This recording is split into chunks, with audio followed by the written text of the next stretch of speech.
أعوذ بالله من الشيطان الرجيم. بسم الله الرحمن الرحيم. الرحمن علم القرآن خلق الإنسان علمه البيان.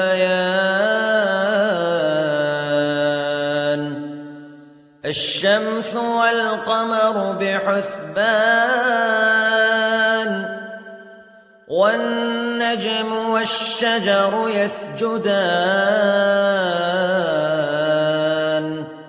والسماء رفعها ووضع الميزان ألا تطغوا في الميزان وأقيموا الوزن بالقسط ولا تخسروا الميزان.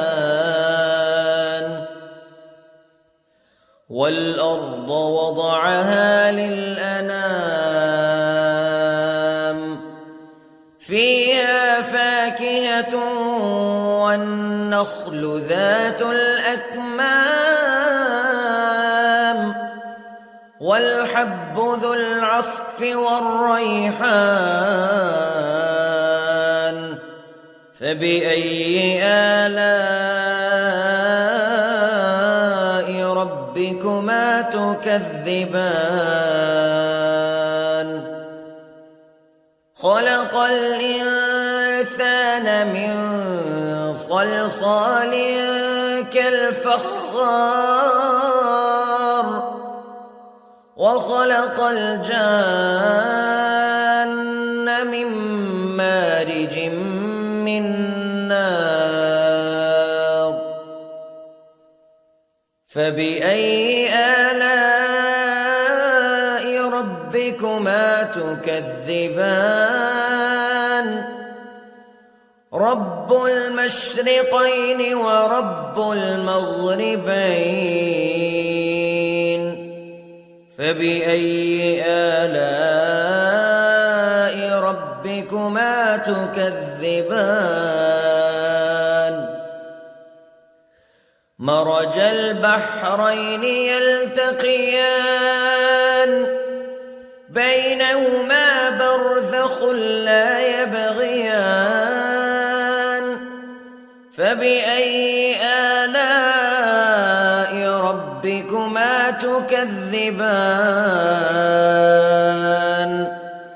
يخرج منهما اللؤلؤ والمرجان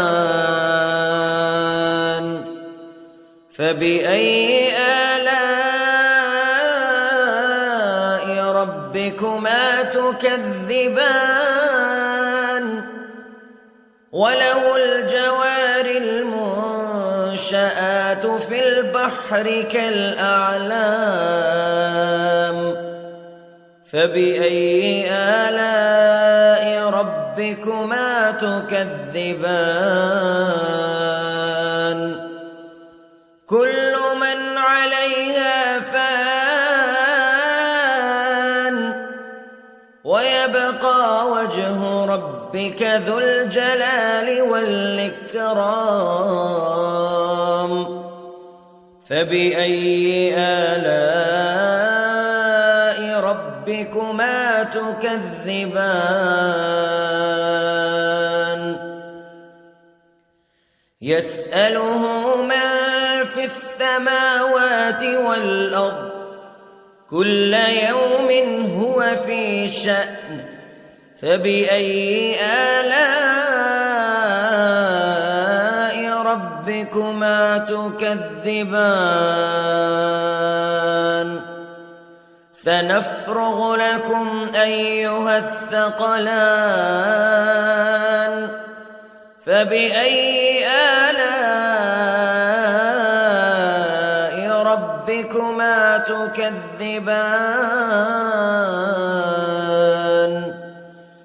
يا معشر الجن والإنس استطعتم أن تنفذوا من أقطار السماوات والأرض فانفذوا لا تنفذون إلا بسلطان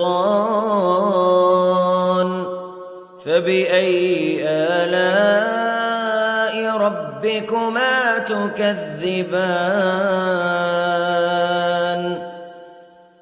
يرسل عليكما شواظ من نار ونحاس فلا تنتصران فبأي آلاء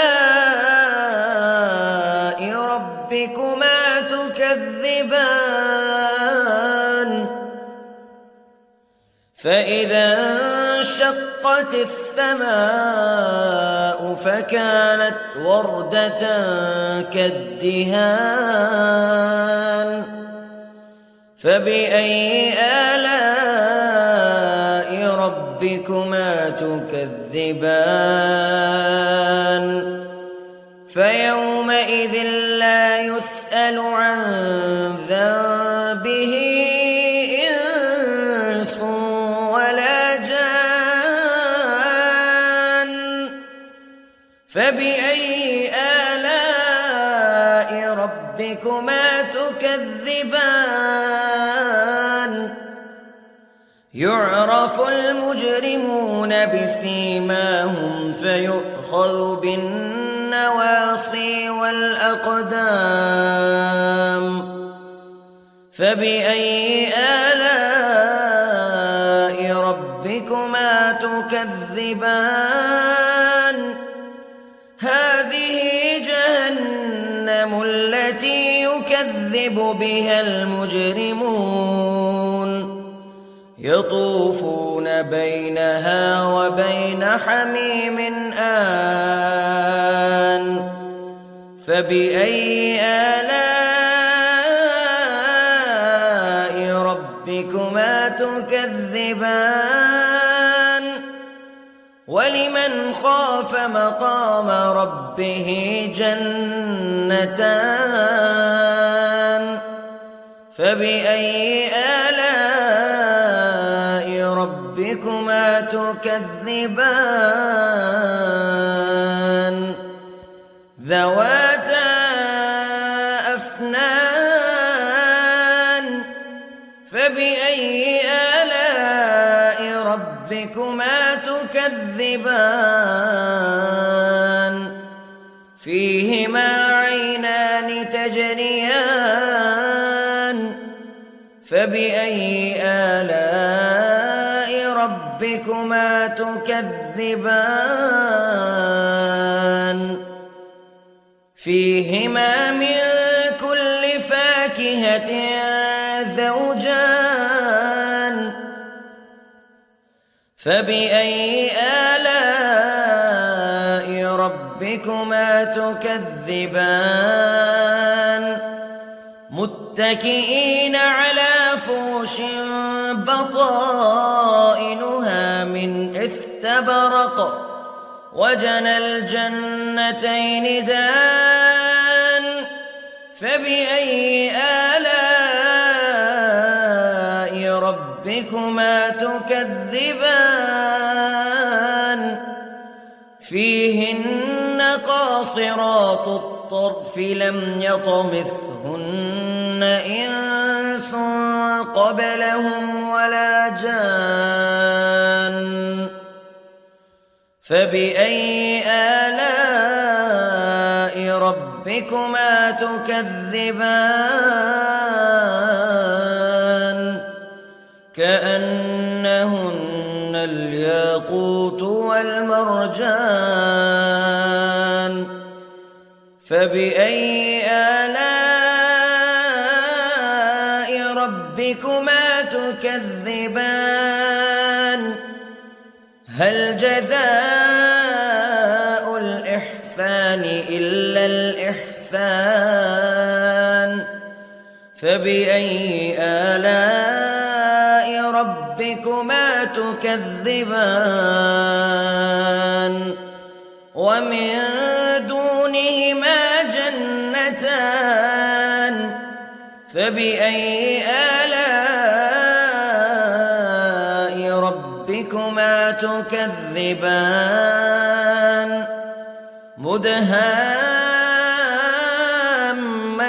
مدهامتان فبأي آلاء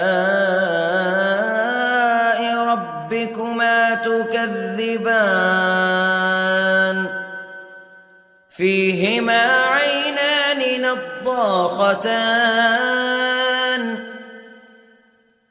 فبأي آلاء ربكما تكذبان فيهما فاكهة ونخل ورمان فبأي آلاء ربكما تكذبان فيهن خيرات حسان فبأي آلاء ربكما تكذبان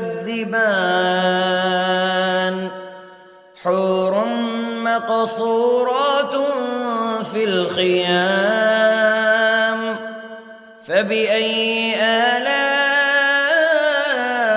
ربكما تكذبان لم يطمثهن إنس قبلهم ولا جان فبأي آلاء ربكما تكذبان